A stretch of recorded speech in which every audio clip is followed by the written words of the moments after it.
નમસ્કાર મિત્રો, ગુજરાત રાજ્યના પેન્શનરો અને સરકારી કર્મચારીઓ માટે નવા ભથ્થા જાહેર થતાં તમામમાં એક આનંદનો માહોલ જોવા મળી રહ્યો છે.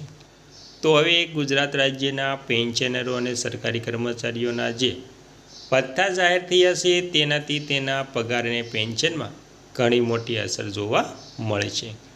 તો મિત્રો, તમે પણ ગુજરાત રાજ્યના પેન્શનધારક અથવા તો સરકારી કર્મચારી છો તો તમારા માટે આ માહિતી ખૂબ જ ઉપયોગી થવાની છે. તો મિત્રો, તમામ વાત વિગતવાર જાણતા પહેલાં તમને એક નમ્ર વિનંતી છે કે તમે આપણી ચેનલમાં નવા હોય તો આપણી ચેનલને સબસ્ક્રાઈબ કરી લેજો અને માહિતી પસંદ આવે તો લાઈક પણ કરી દેજો. તો મિત્રો, તમે જે હાલમાં ભથ્થા લઈ રહ્યા છો તેમાં વધારાના ભથ્થા ઉમેરાતા તમારા પેન્શન અને પગારમાં વધારો થશે. તો વિગતવાર જાણીએ તો ગુજરાત સરકાર અને કેન્દ્ર સરકાર દ્વારા પેન્શનરો અને સરકારી કર્મચારીઓ માટે મોંઘવારી ભથ્થા ડીએ અને મોંઘવારી રાહત ડીઆરમાં 2% વધારો જાહેર કરવામાં આવ્યો છે. તો મિત્રો, આવી રીતે ગુજરાત રાજ્ય સરકાર અને કેન્દ્રના ધોરણે ગુજરાત રાજ્ય સરકાર પણ તેવી જ રીતે મોંઘવારી ભથ્થા અને મોંઘવારી રાહતમાં વધારો કરે છે, ત્યારબાદ તેમાં લાગુ કરવામાં આવે છે. અને મોંઘવારી ભથ્થામાં વધારો તો હવે પેન્શનરો અને કર્મચારીઓને 58%ના બદલે 60% મોંઘવારી ભથ્થું મળે છે. નાણાં વિભાગના ઠરાવ અનુસાર આ નવો વધારો 1 જાન્યુઆરી 2026થી લાગુ કરવામાં આવ્યો છે. એરિયસ અને ચૂકવણીની વિગતો. આ વધારાનો લાભ મે 2026ના પેન્શન પગાર સાથે ચૂકવવામાં આવશે. જાન્યુઆરી 2026થી એપ્રિલ 20 સુધીના 4 મહિનાના એરિયસ પણ આપવામાં આવશે. ત્યારબાદ 1 જાન્યુઆરી 2026થી અસરથી જે અમલમાં આવ્યા છે તે મે મહિનાના પગાર સાથે જાન્યુઆરીથી એપ્રિલ સુધીના 4 મહિનાના એરિયસની જે રકમ છે તે રોકડમાં ચૂકવવામાં આવશે. તો મિત્રો, આવી 1 જાન્યુઆરીથી એપ્રિલ સુધી આપવામાં આવશે.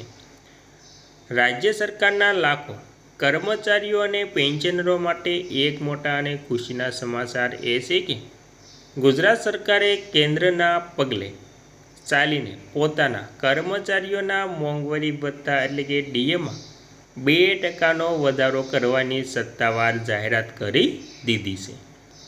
આ નિર્ણય બાદ હવે રાજ્યના કર્મચારીઓને અત્યાર સુધી જે 58% દરે મોંઘવારી ભથ્થું મળતું હતું તેની જગ્યાએ હવે 60%ના દરે મોંઘવારી ભથ્થું ચૂકવવામાં આવશે.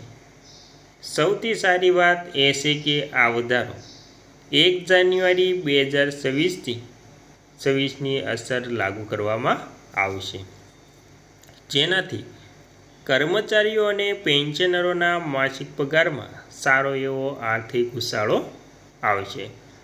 તો મિત્રો, આવી રીતે 58% જે મોંઘવારી ભથ્થું હતું તેમાં 2%નો વધારો કરી 60% મોંઘવારી ભથ્થું કરવામાં આવ્યું છે અને તે 1 જાન્યુઆરીથી એટલે કે 1 જાન્યુઆરી 2026ની અસરથી જે બાકી રહેલું એરિયસ પણ આપવામાં આવશે.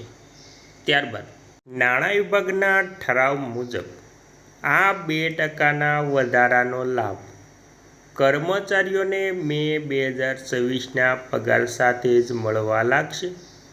એટલું જ નહીં, 1 જાન્યુઆરીથી લઈને એપ્રિલ 2026 એમ કુલ 4 મહિનાના પગારના તફાવતની રકમ એટલે કે એરિયસ પણ મે મહિનાના પગારની સાથે જે જૂન 2026માં ચૂકવવામાં આવશે.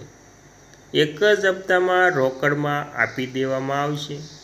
નોંધનીય છે કે કેન્દ્ર સરકારે એપ્રિલ 2026માં પોતાની કેબિનેટ બેઠકમાં ડીએ વધારાની જે મંજૂરી આપી હતી, જેના આધારે ગુજરાત સરકારે પણ ત્વરિત એટલે કે તાત્કાલિક અમલ કરતા પોતાના કર્મચારીઓના હિતમાં આ એક મહત્વપૂર્ણ નિર્ણય લીધો છે.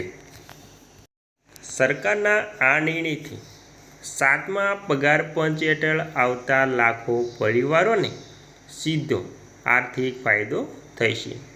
આ વધારાનો લાભ રાજ્ય સરકારના તમામ કર્મચારીઓ, પંચાયત વિભાગના કર્મચારીઓ, ગ્રાન્ટ ઇન એડ શાળાઓ અને સંસ્થાઓના શૈક્ષણિક તેમજ બિન શૈક્ષણિક સ્ટાફ, અખિલ ભારતીય સેવા EIS અને અધિકારીઓ અને રાજ્યના તમામ પેન્શનરોને મળવાપાત્ર થશે. અને છેલ્લા કેટલાક સમયથી સતત વધી રહેલી મોંઘવારી વચ્ચે 60% DAનો આ નિર્ણય કર્મચારીઓ માટે મોટી રાહત લઈને આવ્યો છે.